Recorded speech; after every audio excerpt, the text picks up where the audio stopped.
আসসালামু আলাইকুম বন্ধুরা, আজ দুর্দান্ত স্বাদের একটা চিকেন কারি রেসিপি আপনাদের সাথে শেয়ার করছি। লোভনীয় স্বাদের এই চিকেন কারিটি যে একবার খাবে সে বারবার রিকোয়েস্ট করবে আপনাকে রান্না করে দেওয়ার জন্য। তো চলুন রান্না শুরু করি।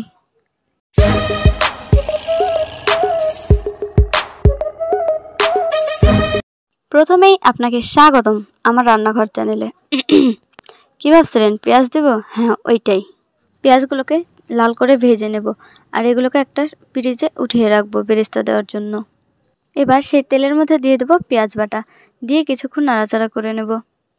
নাড়াচাড়া করে নেওয়ার পর এখন দিয়ে দেবো রসুন বাটা আর দেব সেই সাথে 2 চামচ আদা বাটা, এরপর কাঁচামরিচ বাটা দিয়ে এটাকে ভালোভাবে কিছুক্ষণ নেড়ে চেড়ে নেব।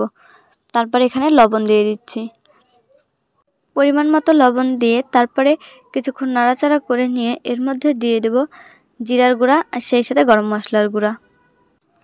আমি যেহেতু এখানে গরম মশলার গুঁড়া ব্যবহার করছি সেক্ষেত্রে আমি এখানে তেজপাতা, গরম মশলা এগুলোকে গোটা দেওয়ার প্রয়োজন মনে করছি না। আমার বাড়িতে সবাই ঝাল বেশি পছন্দ করে, তাই এখানে আমি লাল মরিচের গুঁড়া অ্যাড করে দিচ্ছি। আপনারা যদি ঝাল কম খেতে চান এটাকে স্কিপ করতে পারেন। এবারে আমি এগুলোকে নেড়ে চেড়ে বেশ কিছুক্ষণ ধরে মশলাটাকে কষিয়ে নেব। আর মশলা কষানো যত ভালো হবে তত কিন্তু তরকারির স্বাদটা বাড়বে।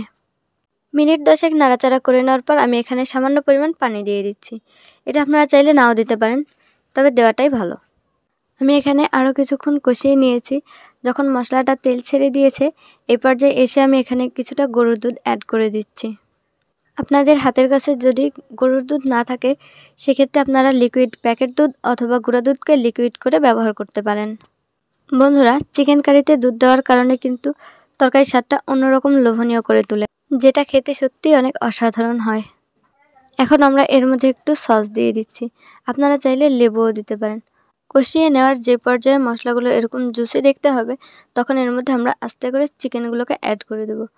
খুব সাবধানতার সাথে এগুলোকে অ্যাড করব যাতে তেল ছিটে এসে গায়ে না পড়ে।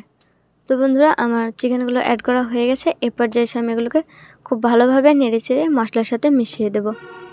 চিকেন কারির সাথে পানি অ্যাড করার কোনো প্রয়োজন নেই। এ পর্যায়ে একটা ঢাকনা দিয়ে মিনিট 10 জাল করে নেব। চুলা থেকে নামিয়ে আপনাদেরকে আমি দেখিয়ে দিচ্ছি দেখতে কতটা সুন্দর আর জুসি হয়েছে। আমি এটাকে বাটিতে বেড়ে পরিবেশন করে আপনাদেরকে দেখাতে পারছি না, এজন্য আন্তরিকভাবে দুঃখিত। আর ভিডিওর শেষ পর্যন্ত আমার সাথে থাকার জন্য আপনাকে অসংখ্য ধন্যবাদ।